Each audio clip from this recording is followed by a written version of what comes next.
할렐루야, 주님의 이름으로 환영하고 축복합니다. 우리 지난주에는 야외 예배로 함께 얼굴을 보면서 예배를 드렸는데요. 얼마나 반가웠는지, 얼마나 기뻤는지 모릅니다. 너무나도 오랜만에 만나서 그랬는지 늦게까지 남아서 친교하시고 또 함께 또 교제했던 그 시간들이 기억이 나는데요. 이제는 이제 격주로 모이게 됐죠. 우리 이제 격주로 야외 예배로 우리 함께 모여서 하나님께 예배를 드리게 되었는데 너무나도 감사한 것 같습니다. 우리 오늘 말씀 함께 나누기 전에 우리 하나님께 이 예배를 기도로 올려드리면서 오늘 함께 말씀 나누도록 하겠습니다. 기도하시겠습니다. 할렐루야. 아버지 하나님 감사합니다. 아버지 하나님, 우리가 있는 곳에 주님께서 임재하고 계신 줄 믿습니다. 주님께서 임재하고 계신 그곳에 우리가 주 예수 그리스도의 보혈을 의지하여 주님, 우리가 그곳으로 나와 아버지 하나님께서 기뻐하시는 신령과 진정의 예배를 올려드립니다. 주님께서 흠양하시고 이 시간 예배를 받아주시며 홀로 영광 받아 주시옵소서. 모든 말씀 예수님의 이름으로 기도드렸사옵나이다. 아멘. 10년도 훨씬 더 된 어느 주일이었던 것 같습니다. 예배를 다 마치고 이제 성도들과 친교를 나눈 후에 한 형제님하고 좀 일어나서 이런저런 대화를 나눴습니다. 그때 그 형제님이 대뜸 저에게 질문을 하나 했습니다. 인터넷 교회라고 들어보셨나요? 인터넷 교회요? 네. 교회 건물도 없고 성도도 없고 인터넷으로 예배를 드리는데 강대상도 없어요. 그냥 자기 자리에 앉아서 그냥 혼자 찬양하고 혼자 설교하고 그래요. 혼자서 다 해요. 그리고 또 혼자 다 하면서 또 헌금 시간도 따로 있어서 온라인으로 또 헌금도 받고 그럽니다. 이런 인터넷 교회는 모르겠지만 이런 인터넷 예배는 나중에 정말 유행할 것 같아요. 어떻게 생각하세요?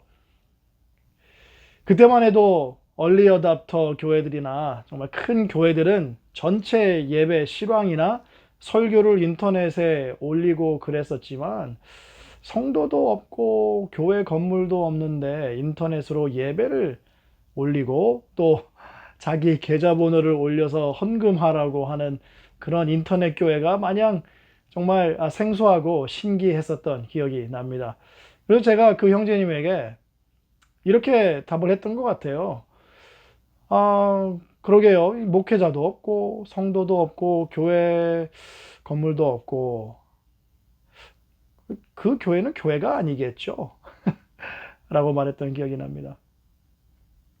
내 양은 내 음성을 들으며 나는 그들을 알며 그들은 나를 따르느니라 라는 그 요한복음 말씀처럼 예수님의 음성을 듣고 따르는 무리가 교회인데 인터넷 교회의 컨셉은 좋을지 모르나 비성경적인 것은 확실한 것 같습니다. 그러나 그 형제님의 예언은 적중했어요.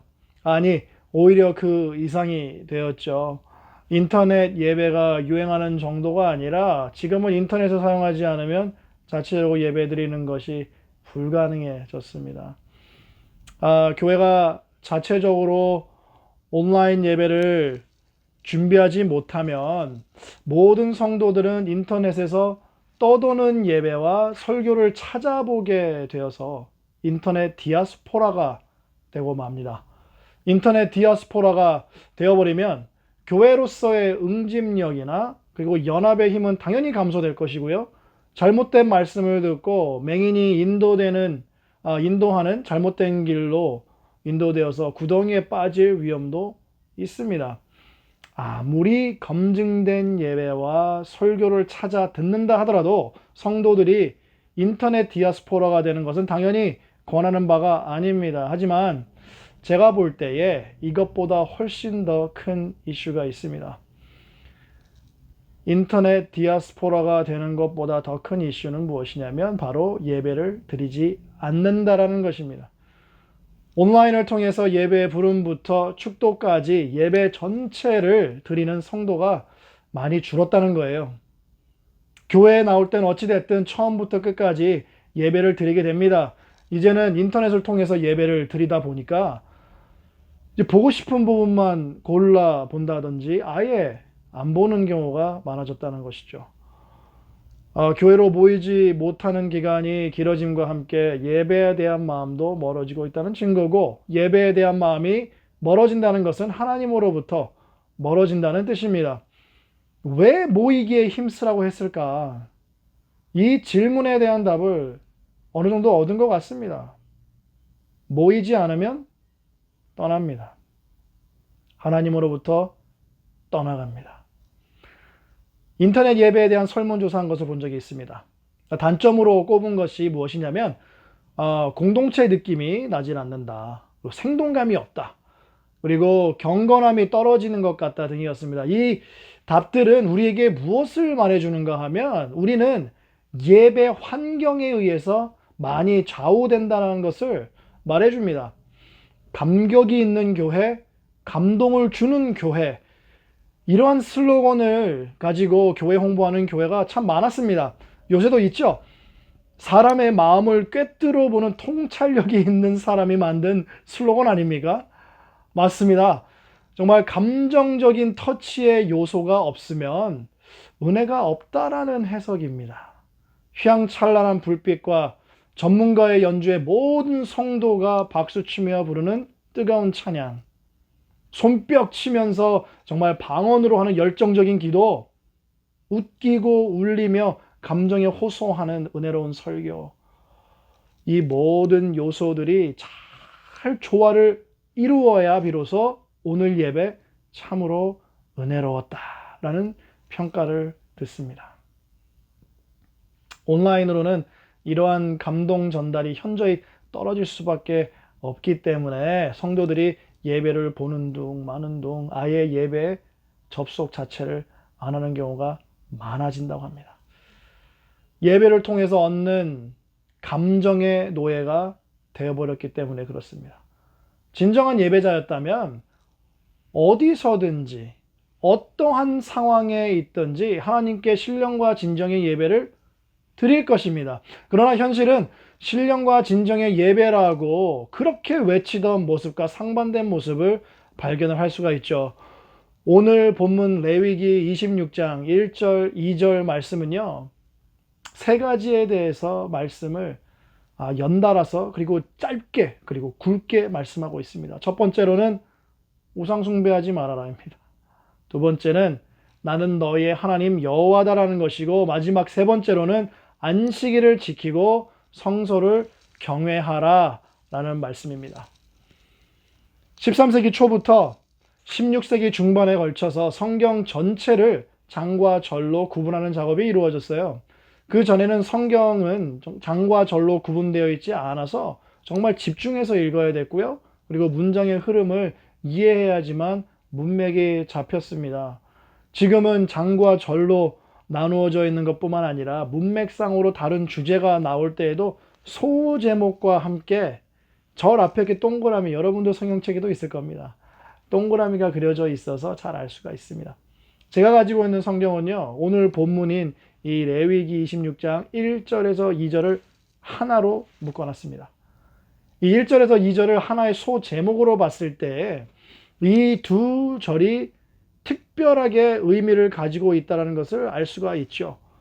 우상 숭배, 하나님이 우리의 여호와 되심, 그리고 안식일을 지키는 것, 성소를 경외하는 것, 이 세 가지가 매우 매우 친밀한 관계를 이루고 있다는 것입니다. 여러분, 첫 마디 말이 한 번 보는 것보다 한 번 보는 것이 첫 마디 말보다 더 낫다라는 속담 아시죠?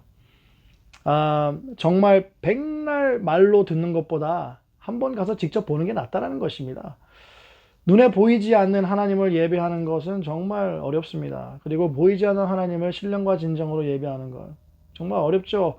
모일 때, 우리가 모였을 때에도 하나님께 신령과 진정으로 예배드리는 것이 어려운 일이었는데, 이제는 각각 다 따로 떨어져서 집에서 예배를 드리니 아마 더 어렵고 힘드실 수도 있다는 생각이 듭니다. 여러분, 출애굽기 32장에 어떠한 스토리가 나오냐면 금송아지 사건이 나옵니다. 출애굽기 32장에 우리를 위하여 우리를 인도할 신을 만들라고 이스라엘 백성이 아론에게 요구를 합니다. 그래서 아론은 이 이스라엘 백성들로부터 뭐 금으로 된 귀속물들을 받아서 금송아지를 만들어내죠. 그 다음엔 이것이 우리를 애굽에서 인도한 신이라고 말합니다. 그 다음에는 번제와 화목제를 올려드립니다. 그 다음에는 먹고 마시고 다 같이 일어나서 뛰어노는 장면이 나옵니다. 단계적으로 점점 더 방탕해지는 것을 우리가 볼 수가 있어요. 자기들을 애굽에서 인도한 모세가 보이지 않아서 불안합니다. 자기들을 인도할 송아지를 만든 것으로 만족이 안 되고요. 몇몇이 모여서 번제와 화목제를 올려드렸는데 전체가 만족을 못해서 백성들이 이제 다 앉아서 먹고 마시며 일어나 뛰어노는 장면이 나옵니다. 번제와 화목제를 다 드렸는데도 불구하고 하나님께서 모세에게 이들이 부패했다는 사실을 말씀하십니다. 그 제사를 받지 않으셨다는 거죠. 사람은요, 단계적으로 부패합니다. 보는 것에서 만족 못합니다. 그리고 더 나아가서 소견에 옳은 대로 하는 것도 모자라서 다수를 다 끌어들여서 하나님 앞에 죄를 짓게 합니다. 이 단계적인 부패적인 행위들. 하나로 만족을 못하는 것이죠. 눈을 만족시키면 다음에는 코를 만족시켜야 되고 귀를 내 모든 오감을 다 만족시켜야 된다는 것입니다. 캐나다 가기 전까지는 나야가라 폭포 보는 것이 죽기 전에 꼭 봐야 되는, 해야 되는 그런 버킷리스트 같은 것이었습니다. 캐나다에 가서 처음으로 나야가라 폭포를 보려고 거의 2시간가량 차를 타고 가서 봤는데요. 거의 도착했을 때에 정말 쏟아지는 폭포의 그 웅장한 소리가 벌써 저의 마음을 설레게 했습니다. 이 소리가 바로 나야가라 폭포 소리구나. 폭포는 아직 눈에 들어오지 않았어요. 벌써 제 귀를 자극했습니다. 딱 내려서 폭포를 보는데 그 감동, 귀와 눈, 이 정말 감동이 그냥 우화가 저절로 나옵니다. 원래 제가 캐나다는 정말 잠깐 방문하러 간 거였는데 뜻하지 않게 사역을 하게 돼서 종교 비자를 받고 캐나다에서 살게 됐습니다. 이 나야가라 폭포는요, 누가 뭐 손님이 온다 그러면 그냥 당연히 가는 코스여서 얼마나 많이 가는지 몰라요. 그래서 뭐 첫 번째, 두 번째는 너무 감동이었고 우화가 저절로 나왔지만 뭐 세 번째 이상으로는요, 뭐 네 번째, 뭐 손님들 계속 모시고 가니까 감동이 없습니다. 그냥 데리고 가서 구경시켜주는 그 하나의 코스로 전락해버렸죠. 제가 다시 우와라고 이 나야가라에 대한 감동을 다시 느꼈을 때는 언제였냐면 배를 타고 가서 폭포를 봤을 때였습니다. 정말 우와가 절로 나오면서 정말 쏟아지는 폭포 그 미스트를 온몸으로 느끼면서 나야가라는 정말 배를 타고 경험을 해야 돼. 그랬습니다. 귀로 경험하고 눈으로 경험한 거 그 이상으로 이제 온 몸으로 쏟아지는 그 폭포수의 그 느낌을 온몸으로 받을 때 그 감동이 정말 배가 되더라고요. 이 위에서 그냥 눈으로 보는 건요, 잽이 안 됩니다. 그 배를 두 번째 타고 세 번째 타고 그 이후로는요, 괜히 돈 내고 옷 젖는 느낌이 드는 거예요. 더 이상 그냥 감흥도 없고 감동도 없습니다. 더 이상의 것으로 나를 채워야 되는데 이제 다른 분의 얘기를 들어보니까 나야가라는 또 헬리콥터를 타고 가서 봐야 된답니다. 저는 헬리콥터는 타보진 못했는데 그건 또 다른 나야가라를 체험할 수 있다고 그래요. 우리는 만족하지 못합니다. 구약시대 때 여러분, 우상숭배는요, 모든 감각을 자극했습니다. 눈에 보이는 우상, 태우는 냄새, 통곡제를 드릴 때는 챈팅을 하고 곡을 하면서 나갑니다. 바알과 아스라를 숭배할 때는요, 서로 간의 음행을 통해서 신들을 성적으로 자극하고요, 갈멜산에서 본 것처럼 여러분, 자기 몸을 자해하고 피를 뿌리면서까지 나아갑니다. 자녀를 불에 걷게 하죠. 그리고 시뻘겋게 불에 달궈진 그 몰래의 청동상에 자기의 자녀를 올려놓습니다. 그리고 자기의 자녀를 불 속에 내던지는 등 계속해서 자기를 자극하는, 오감을 자극하는 행위가 우상숭배에 가득했었습니다. 감동을 끌어내기 위해서 성도의 감각을 자극하는 예배는 건강한 예배라고 볼 수 없습니다.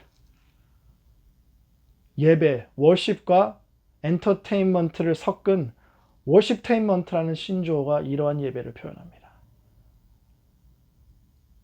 감각을 자극하는 예배. 반면에 하나님께 드리는 예배는 어떻습니까? 하나님은 무질서의 하나님이 아니시죠. 오직 화평의 하나님이십니다.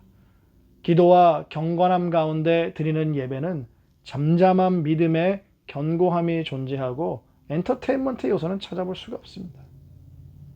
하나님께서 흠양하시는 예배는 예배 자리에 나온 성도 개개인이 그리스도의 몸을 이루어서 교회의 모습으로 하나가 되어 하나님께 찬양하고 기도드리고 그리고 말씀이 선포되어지고 그리고 그 교제하는 그 모습으로 산 제사가 되어져서 올려지는 거예요. 하나님께. 엔터테인먼트 요소가 없는 예배 때에 일어나는 감동과 감격이야말로 진정한 성령의 체험 아닙니까? 외부의 자극이 아닌 내면에서 오는 성령의 역사야말로 진정한 하나님의 역사이자 하나님께서 흠양하시는 예배 아닙니까? 예배의 가장 중요한 요소이자 예배의 첫 번째 순서인 예배의 부름에 반드시 응해야 됩니다. 레위기 26장 1절과 2절을 자세히 여러 번 읽어보다 보면요. 세 가지 요소가 단계적으로 일어난다는 중요한 사실을 깨닫게 됩니다. 아까도 말씀드렸는데요. 첫 번째는 우상 숭배하지 말아라. 두 번째는 나는 너희의 하나님 여호와다. 세 번째는 안식일을 지키고 성소를 경외하라입니다. 이것이 무슨 말이냐면요. 우상을 만들지도 말고 숭배하지도 말라는 그 이유가 무엇이냐면 하나님은 우리의 하나님이시고 여호와이시기 때문에 하지 말라는 거예요. 그리고 다음 단계로 넘어갈 때는 하나님은 우리의 하나님이시고 여호와이심을 믿는다면 안식일을 지키고 성소를 경외하라라는 말씀입니다. 이 말씀을 역으로 본다면 아마 이해가 더 잘 될 것입니다. 안식일을 지키지 않는다는 것은 성소를 경외하지 않는다는 것, 안식일을 지키지 않, 예배를 안 드린다는 것은 하나님을 우리의 하나님으로 인정하지 않는다는 것이고 이것이 궁극적으로는 뭡니까? 우상 숭배라는 것입니다. 결국 어디까지 연결을 지을 수 있냐면 주의를 지키는 것, 예배를 드리는 것이 우상 숭배하고 밀접한 관계가 있는데 예배 자리에 나오지 않는 이유는 우상 숭배 자리에 있기 때문이라는 거예요. 우리가 예배 자리에 있지 않는다는 것은 우상 숭배 자리에 있기 때문에 그런 것입니다. 왜 그렇습니까? 주의를 지키지 않는 대신에 우리가 무엇을 하는지 살펴보십시오. 어떤 형태로든지 나 자신을 만족시키는 행위가 주를 이루고 있음을 발견하게 될 것입니다. 물론 부득이한 사정을 얘기하는 게 아니에요. 부득이한 사정을. 선택적으로 예배를 드리지 않는 것을 얘기하는 것입니다. 나의 생각, 나의 육신, 나의 미래, 그리고 나의 관계, 친구, 친척, 뭐 여러 가지가 있겠죠. 나의 레저, 그리고 나의 쉼 등으로 예배 대신에 나 자신을 만족시키는 행위. 그것이 바로 우상 숭배라는 거예요. 우리가 이제부터 격주로 야외에서 함께 예배를 드리기로 했습니다. 야외 예배 자리에 나오는 것이 믿음이 있는 행위고 야외 자리에 나오지 않고 집에서 예배 드리는 것이 믿음이 없는 행위라고 말하는 것이 아니에요. 그렇지만 어떠한 형태로든지 주일에 하나님께 예배를 드리지 않는 것이 우상 숭배다라고 말씀드리는 것입니다. 전에는요, 교회 건물에서만 예배를 드려서 여러 가지 사정으로 인해서 예배를 못 드리는 경우가 발생했습니다. 하지만 이제는 그 핑계조차 될 수가 없게 되었죠. 우리가 이제 온라인으로 함께 예배를 드릴 수가 있게 됐으니까요. 예배를 못 드리게 된 이유와 변명은 이제는 있을 수가 없다는 것입니다. 성소를 경외하라는 명령. 성소는요, 중앙성소를 가리킵니다. 신명기 12장 5절에서 14절 말씀을 여러분들께 읽어드릴게요.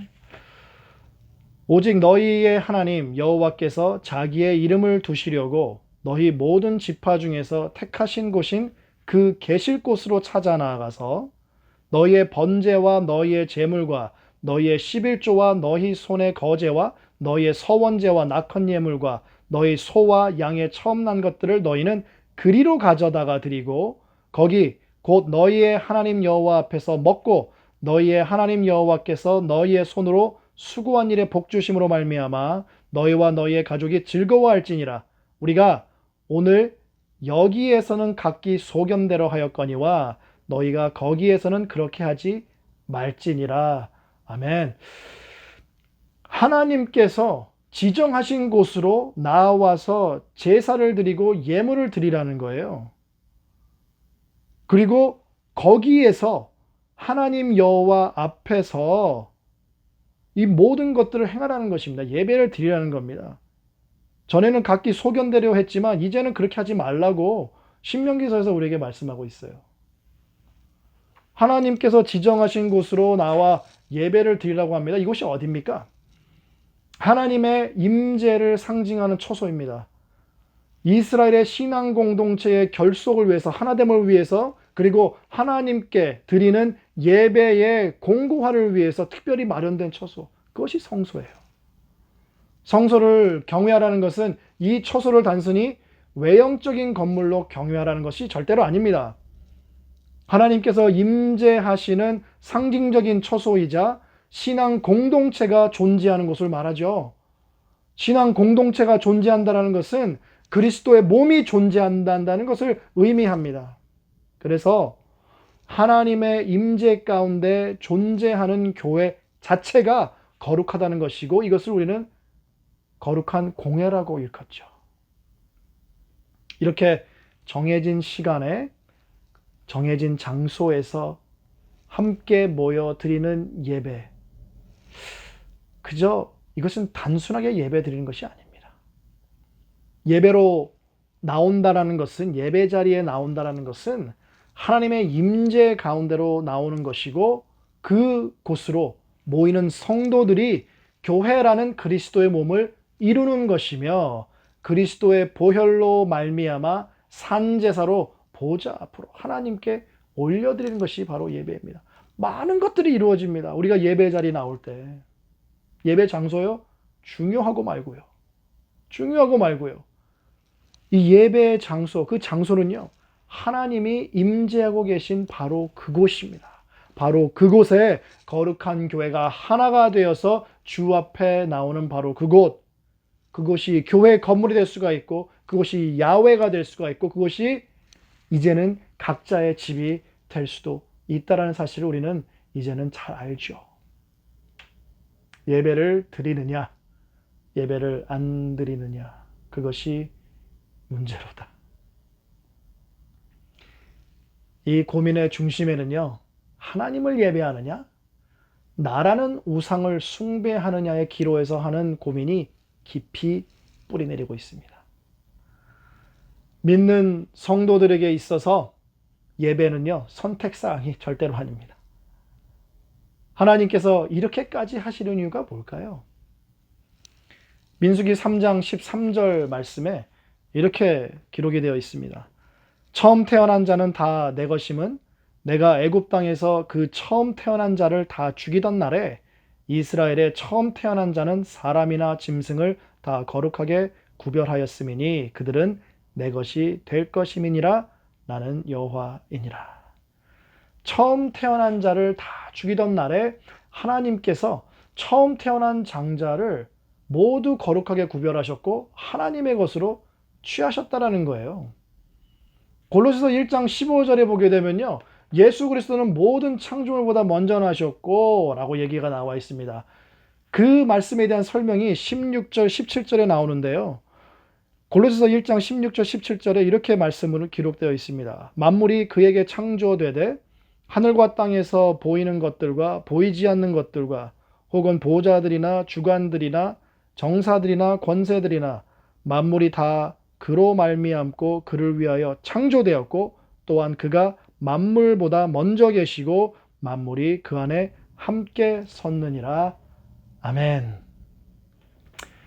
예수 그리스도께서는 창조주시고 만물을 자기 자신을 위해서, 그를 위해서 창조하셨고 그리고 이 세상 모든 만물의 장자가 되셔서 자기 자신을 통하여 성도들을 거룩하게 구별하고 하나님의 것으로 만드셨다는 것을 우리는 알 수가 있습니다. 골로새서 1장 15절에 먼저 나셨다 이 단어, 그리고 창세기 25장 32절에 에서가 팔았던 그 장자권의 장자가 똑같은 단어입니다. 에서가 자기의 배를 채우기 위해서 장자의 명분을 경홀히 여겨서 장자권을 잃은 것처럼 우리가 예배를 드리지 않는다는 것은 예배가 하는 행동과 똑같은 거예요. 이 에서의 행동을요, 히브리서는 정말 강하게 경고하고 있습니다. 12장 16절에 이렇게 말씀하고 있어요. 한 그릇 음식을 위하여 장자의 명분을 판 에서와 같이 망령된 자가 없도록 살피라. 한 그릇의 음식을 위하여 장자의 명분을 판 에서와 같이 망령된 자가 없도록 살피라. 장자권은 이렇게 중요합니다. 만물의 장자이신 예수 그리스도, 그 예수 그리스도의 죽음은 그를 믿는 모든 성도들을 거룩하고 그리고 구별되게 하였습니다. 그리고 그 안에 거하게 하셨고, 그리고 하나님의 소유가 되게 하셨습니다. 예배를 드리느냐, 예배를 안 드리느냐. 이제는 예배 못 나간다의 개념이 아닙니다. 이제는 예배를 안 드린다의 개념이 되어버렸습니다. 이제는 핑계와 그런 변명을 할 수가 없게 되었습니다. 이제는 하나님께서 우리를 온전한 신앙인의 모습으로 부르고 계십니다. 하나님께서는 예수 그리스도 안에서 우리를 선택하시고 거룩하게 구별하시고 그의 소유가 되게 하셨어요.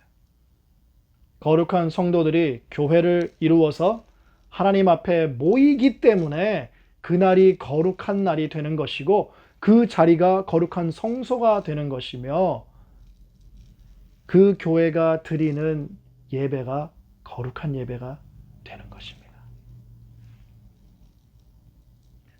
우리는 예수 그리스도를 통하여서 예수 그리스도, 장자이신 예수 그리스도의 모든 것을 우리는 누리는 축복을 받았습니다. 예배 드리는 것, 예배 안 드리는 것, 한번 빠지는 것, 이제는 변명의 여지가 없습니다. 하나님께서 거룩하게 구별하신 성도 여러분, 예배 자리로 나오시기 바랍니다.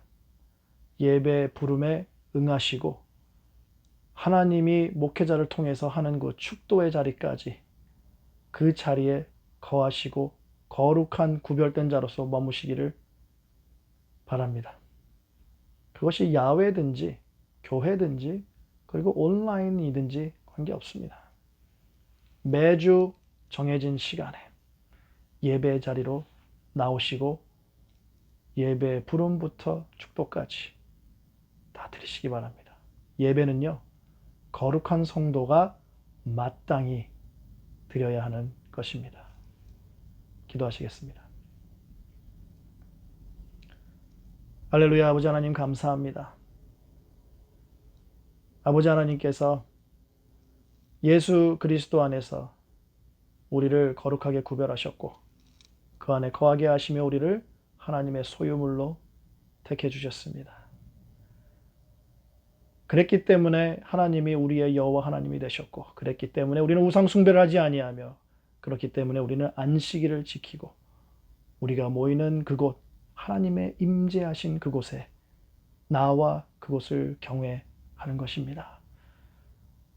아버지 하나님, 우리가 거룩하게 구별되고 하나님의 소유가 되게 해주시기 위해서 장자이신 예수 그리스도를 십자가에 달려 죽게 하셨습니다. 아버지 하나님, 예배 자리에 나오는 것은 특권입니다. 예배 자리에 나오는 것은 우리가 예수 그리스도 안에 거한다는 것의 아버지 증거이고 또한 선포입니다. 그리고 그 예배 자리에 나오는 것은 우리를 살리신, 우리를 구원하신, 우리를 구속하신 하나님의 은혜와 사랑과 축복에 감사하여 기쁘게 그날을 아버지 하나님께 나와 드리는 것입니다. 주님, 우리의 생각과 그 모든 것을 주장하여 주시사 이제는 새로운 모습의 크리스찬으로서 주님 앞에 나올 수 있도록 도와주시기를 원합니다. 이제는 옛날의 모습이 아니라 우리의 소견에 오른 대로 행하는 것이 아니라 이제는 모습으로 새로운 피조물로 아버지 하나님께 나와 예배드리는 아름다운 우리 교회가 될 수 있도록 아버지 하나님 붙잡아 주시옵소서. 지금은 죽음과 사망으로부터 부활하신 예수 그리스도의 은혜와 하나님 아버지의 극진하신 사랑하심과 성령 하나님의 감동, 감화, 교통하심이 주 앞에 나와 예배를 드린 거룩하게 구별된 모든 성도들과 영원히 함께 하시기를 축복하옵나이다. 아멘.